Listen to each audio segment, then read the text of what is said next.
Okay, so the parenteral dosage forms advantages we are talking. Okay, now it requires more time. क्या पूछा था? Yes, if patient admits themselves, it requires training. Okay, it requires strict adherence to the aseptic procedure. During manufacturing, it requires strict adherence to the aseptic techniques. The memnam na banai shako. Okay, it requires more time than those administered by other routes. Right? તમે બીજા route થી આપો ને તો આમાં તમને એડમિનિસ્ટ્રેશનમાં time લાગે કે પહેલા બધી તૈયારી કરો ને પછી ઇન્જેક્શન તોડીને કોઈ ટ્રેન માણસ આવે ને પછી લગાવો ને right. The chances of improper dosing are more. Can you justify this reason? The chances of improper dosing are more. And justify કરી શકો કેમ એમાં improper dosing થાય ઇન્જેક્શન ની અંદર? Anyone? Fagun? કારણ કે મેમ આમાં એક પણ બાયોલોજિકલ મેમ્બ્રેનને ક્રોસ કરવાનું હોતું નથી એટલા માટે ઇફ improper dosing ના ચાન્સ વધારે છે એનો મતલબ શું થાય? when suppose if your patient is taking tablet તો એ શું કરશે? as it is આખે આખું ગળી જશે રાઈટ. મતલબ dose is completely goes to the patient, બરાબર, બોડીમાં જતો રહ્યો. But in case of injection તમે 2 ml નું ઇન્જેક્શન છે તોડો, when you are going take in the syringe તો થોડો પાર્ટ ક્યાં રહી જાય? ઇન્જેક્શનમાં છેલ્લે રહી જાય વાયલની અંદર કે એમ્પ્યુલની અંદર. પછી સિરિંજમાં ભરો અને after that you are going two remove air, તો એર નીકાળતા હોય એટલે થોડું બહાર જતું રહે, પિચકારી થઈ જાય, એવું દુખાવો પડે છે ને એવા. These are the practical problems right. તો by all this procedure there is a change in the dose, ml માં ચેન્જ થઈ જાય right. So you can say improper dosing થઈ જાય રાઈટ. પછી chances of adverse effects are more. મતલબ શું થાય કે when you give for example મેં ટેબ્લેટ લીધી ઓરલી ઓકે અને પછી મને ખબર પડી કે I have taken wrong tablet, તો આઈધર હું વોમિટિંગ કરું અથવા ડાયરિયા કરું, તો બે વસ્તુમાંથી મારી ટેબ્લેટ નીકળી જાય. But in case of parental you cannot discontinue the therapy, right? So you can say the chances of adverse effect are more, right? And danger of blood clot formation is there. Suppose if the person is not trained in the parenteral, then there is a chances of clot formation, right? Pachi drug cannot be recovered in adverse condition. Very very important in the disadvantage of parenteral. કે તમે recover ના કરી શકો એકવાર બોડીમાં ગયા પછી, right? કાઢી ના શકો. It is directly available in the blood, so you can not recover it. પછી manufacturing and packaging requirements are more expensive than other dosage forms, right? બીજા જે ડોઝેજ ટેબ્લેટ કે લિક્વિડ કે જે સેમી સોલિડ છે એના કરતાં આમાં મેન્યુફેક્ચરિંગ અને packaging conditions are more strict and more costly. Okay, now next is root of administration. તો કેટલા રૂટ્સ છે? તો આઈવી, આઈએમ, અરે what happens, IV, IM, SC, ID આ બધા જ રૂટ છે. એમાંથી most widely use routes are 4. IM, IV છે જે મોસ્ટલી આપણે ઇન્જેક્શન લઈએ આઈવીમાં, ઓકે, વેઇનમાં જઈએ. ઇન્ટ્રામસ્ક્યુલર તે મસલ્સમાં, subcutaneous under the skin, intradermal તો ઇન્ટુ ધ સ્કિન.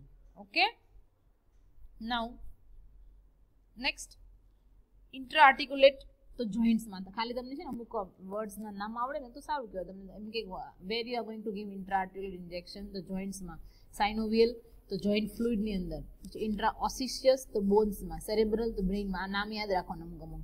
ઇન્ટ્રાથિકલ ઇન્જેક્શન તો સ્પાઇનલ કોડમાં આપે ને એને ઇન્ટ્રાથિકલ કહેવાય. ઓકે, એટલે આવા અમુક પણ most widely used routes are 4: IM, IV, SC અને ઇન્ટ્રાડર્મલ. ઇન્ટ્રાડર્મલ ક્યાં અપાય? When you are going to give intradermal injection. ક્યારે આપી ઇન્ટ્રાડર્મલ? જોયું છે તમે ક્યારે? ઇન્ટ્રાવેનસ. હા બોલો કોણ બોલતું હતું? મેમ આ જે પેલા પ્લાસ્ટિક સર્જરી વખતે જે સ્ટેરોઇડ આપવાના હોય એ ઇન્ટ્રાડર્મલ હોય છે. એમ કેમ? એનું કઈ રીઝન?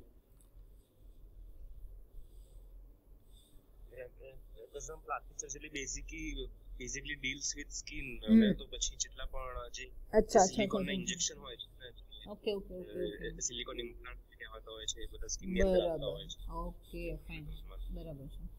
અને okay you can add this also.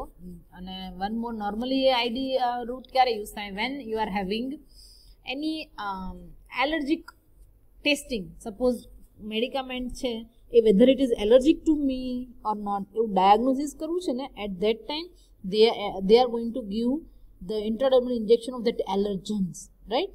પછી જોવે ઇન્ટ્રાડર્મલ આપે અને પછી જોવે કે whether any change in the skin surface, redness કેવું કંઈ થયું છે કે નથી થયું એવું જોઈ ચેક કરશે, રાઈટ. પછી ઇફ ધેર એની ચેન્જીસ તો ઇટ શોઝ દેટ કે yes this substance is allergic. તો આવી રીતનું ડાયગ્નોસિસ કરવું છે એલર્જન્સનું, at that time they are going to use intradermal route. Okay, so these are called as intradermal or all the routes of administration. Okay, and now જે ડિટેલમાં આપણે આવે છે એ 3-4 રૂટ છે એ જોઈ લે ફટાફટ. Okay, first is IV route. IV route માં શું કહેવાય? તો it is directly given to the systemic circulation. કેટલું વોલ્યુમ આપી શકો? As a injection you can go for 40 ml. IV માં એટ એ વન્સ 40 ml સાથે આપી શકો. But when you go for large volume parenteral, મતલબ કોન્સ્ટન્ટ બાટલા ચડાવવાના છે, they are called as large volume parental, અથવા એને શું કહેવાય? It is called as infusions. તો એની લિમિટ કેટલી છે? તો at a once you can go for 1000 ml, એક સાથે 1000 ml આપી શકો તમે. ઓકે, અને એનો રેટ કેટલો હોય? 2 to 3 ml પર મિનિટ, એટલો એનો રેટ હોય. એક મિનિટમાં આટલા ml બોડીમાં જાય constantly, right. So IV route can be use for small volume parental as well as large volume. Small volume મતલબ શું કહેવાય? તો ઇન્જેક્શન્સ આર સ્મોલ વોલ્યુમ, અને લાર્જ વોલ્યુમ મતલબ infusions. Okay, and the site of administrations. તો site of administration basically ક્યાં હોય? તો બેઝિકલી યોર મસ્ક્યુલર પાર્ટ હોય ત્યાં. Okay, superficial sorry not it is intramuscular, this superficial વેઇન્સની અંદર આપવાનું. Sorry, veins of antecubital area, મતલબ તમારા હાથની વેઇન્સ છે, અહીંયા તમારું હાથ જ્યાં બેન્ડ થાય ત્યાં છે, તો એ એંગલ હોય ત્યાં બધું તમે આપી શકો. And important is it should be sterile. એ કેવા હોવા જોઈએ તમારા? It should be sterile. Okay, તમારા mainly needle is inserted in the vein અને પછી તમે પ્રેસ કરો, સિમ્પલ. ઓકે, વેહિકલમાં શું વાપરો? તો you are going to use aqua solution. Okay, તો વોટ ઇઝ ધ રિક્વાયરમેન્ટ? કે when your vehicle mix with the blood it should not precipitate out. Very very important. IV રૂટની અંદર તમે કાંઈ પણ આપો છો medicament, it should not precipitate out. Okay, પછી નોર્મલી ફેટ ઇમલ્શન. પહેલું તો એક્વા સોલ્યુશન આપી શકાય, પછી ફેટ ઇમલ્શન આપી શકાય IV રૂટથી, રાઈટ. TPN મતલબ શું થાય? Total parental nutrients. ઓકે, હમણાં મેં તમને વાત કરીએ કે જે ખાઈ ના શકતા હોય અને ઇમલ્સિફાઈડ કરી ન્યુટ્રિશન આપે પેરેન્ટલ રૂટથી, આ એ છે. Emulsion can be given by IV route. તો યસ કહેવાનું. અને કેવા ઇમલ્શન? તો oil in water type of emulsion, જેની અંદર ઓલ ધ ફેટ્સ અને ઓલ મિનરલ્સ, વાઇટામિન્સ બધા ઇમલ્સિફાઈડ કરે, એને કહેવાય TPN with control globule size. આવા હોય ને તો તમે એને આપી શકો IV રૂટથી. ઓકે, પછી નો સસ્પેન્શન્સ કેન બી ગિવન. ઇમ્પોર્ટન્ટ. શું ના આપી શકાય? સસ્પેન્શન ના આપી શકાય. કેમ? કારણ કે શું થાય? એ ઇરિટેટ કરે તમને એ જગ્યા પર, right. IV route is only used in hospitals mainly and it gives 100% viability. Okay, પછી drug is instantaneously distributed to its site of action. And IV route બીજું ક્યારે યુઝ થાય? It is used for withdrawal of blood, right. તો drug બી આપી શકાય અને વિથડ્રોવલ કરવું હોય ત્યારે પણ યુઝ થાય. ઓકે, પછી બસ આ બધું તમારું કામનું નથી છે બધું, but it doesn't require for your study. Okay, પછી IM route. યસ, IM તમારા રૂટમાં યાદ શું રાખવાનું? કે વોટ ઇઝ ધેટ રૂટ? કેટલી ક્વોન્ટિટી એ હોલ્ડ કરી શકે ક્વોન્ટિટી, અને કેવા કેવા સોલ્યુશન્સ એ રૂટથી આપી શકાય. બસ આટલું તમારું કામનું છે. ઓકે, પછી IM રૂટ છે તો કઈ જગ્યા પર આપી શકાય? તો સ્કેલેટલ મસલ્સ ત્યાં છે, રાઈટ, ત્યાં. પછી યોર ડેલ્ટોઇડ મસલ્સ છે, lower portion of deltoid muscles, arms છે, થાઇઝ છે, ત્યાં બધે આપી શકાય. ઓકે, પછી site of action can be vary with multiple injection. મતલબ એક જ જગ્યા પર દર વખતે ના અપાય, right. If the patient has to take multiple injections તો એને શું કરવાનું? વેરી કરવાનું. ઓકે, પછી એમાં કેટલું ml આપી શકાય? તો આ છે 0.5 થી 5 ml તમે આપી શકો IM, રાઈટ. મોસ્ટ વાઇડલી 1 થી 3 ml. કેટલું જનરલી યુઝડ ઇઝ 1 થી 3 ml. ઓકે, જો મેક્સિમમ 5 ml ક્યાં આપી શકો? તો ગ્લુટિયસ રિજનની અંદર 5 ml આપી શકાય એન્ડ 2 ml ઇન ડેલ્ટોઇડ. ઓકે, આટલું તમે એને વેરી કરી શકો. ઓકે, પછી કેવા સસ્પેન્શન કેવું આપી શકાય? તો અહીંયા યાદ રાખો, એક્વાઇસ સોલ્યુશન આપી શકાય, ઓલિયોજિનસ અથવા સસ્પેન્શન આપી શકાય. એની અંદર સસ્પેન્શન, ઇમલ્શન અને aqueous all can be given by IM route. આ એક જ રૂટ એવો છે જે સસ્પેન્શન આપી શકાય, યાદ રાખજો. Okay, Suspension can be administered here, okay, and it is less rapid than IV. આ તમારો રૂટ કેવો છે, IV કરતા લેસ રેપિડ છે, but it will give you longer duration of. તમને એક મહિના નથી પહેલા આવતા શું કહેવાય તમારા એથ્લેટિક્સ વાળા નહીં ઇન્જેક્શન લેતા સ્ટીરોઇડ્સના, જે મહિના સુધી ચાલે, એને મહિના પહેલા લીધું હોય તો પણ અત્યારે એની ઇફેક્ટ આવતી હોય. Okay, all these types are intramuscular injections. Okay, so they are going to give the intramuscular injections and they form depot. અંદર એક depot જેવું બનાવી દે એટલે ધીમે ધીમે એમાંથી રિલીઝ થયા કરે. This is the specificity of IM injection. Okay, what is the disadvantage of IM? કે પેરાલિસિસ, સિસ્ટ બની જાય, ત્યાં ગઠ્ઠો થઈ જાય, સ્કેર ફોર્મેશન મતલબ ત્યાં ક્ષાર જમી જાય, તમને બહુ દુખાય, ત્યાં એમ્બોલિઝમ મતલબ ત્યાં ટીશ્યુ પ્રેસિપિટેટ આઉટ થાય, આવું બધું થયા કરે, રાઈટ, જો પ્રોપરલી ના આપ્યું હોય તો. Next route is SC route, subcutaneous, મતલબ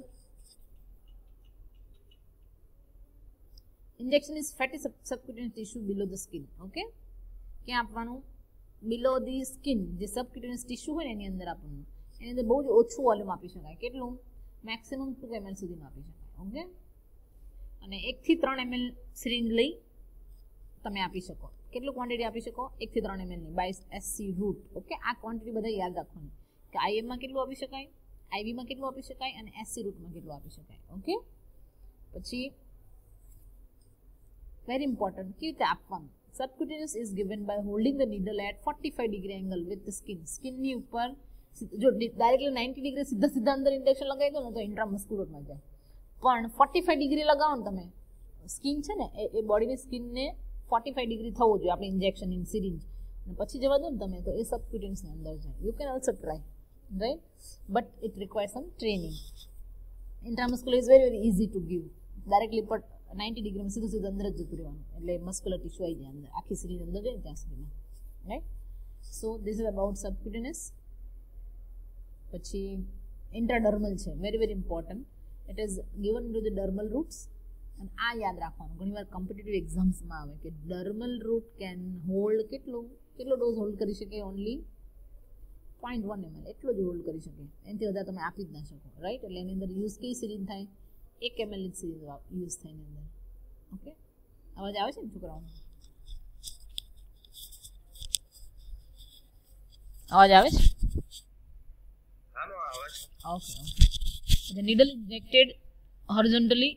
આના પહેલામાં કેવું હતું કે 45 ડિગ્રી આપવાનું? શેમાં 45 ડિગ્રી આપવાનું? કયા રૂટની અંદર? બોલો. સબક્યુટેનિયસમાં. અને ઇન્ટ્રામસ્ક્યુલરમાં કયા રૂટ કેટલે આપવાનું? કયા એંગલે આપવાનું ઇન્ટ્રામસ્ક્યુલર? યસ. ક્યાં ગયો માલવી? ક્યાં ગયો? તો ઊંઘી ના જતો પહેલા?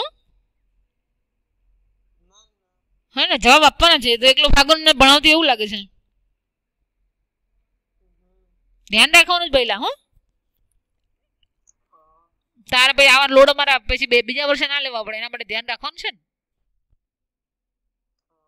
શું કરે છે?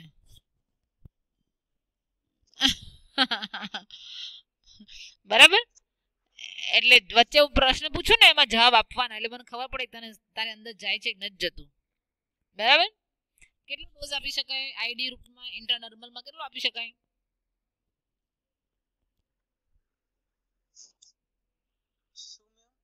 ઇન્ટ્રાડર્મલ રૂટની અંદર કેટલો ડોઝ આપી શકાય? કેટલા ml સુધી ઇન્જેક્શન જઈ શકે ઇન્ટ્રાડર્મલની અંદર? 5 ml અપાય ફાગુન? તો પછી કેમ પહેલા આમ કરે? તો ધ્યાન રાખ ને, એટલે તો મને ખબર પડી કે તું સ્લીપિંગ મોડમાં છે. શું કીધું ફાગુન? અરે માલવી, ધ્યાન રાખ પેલા, તો પછી હું સાહેબને કમ્પ્લેન કરીશ કે સાહેબ અમે તો આટલા લોડ બે માટે લોડ લઈએ છે કલાક ને, એમને તો ભણવું જ નથી. ભણવાનું છે તો ચાલુ રાખી લે, લેક્ચર બંધ કરી દઈએ તમારા. હા, ક્યાં છે તું? છે ક્યાં એટલું કે મને પેલા તું ક્યાં છે?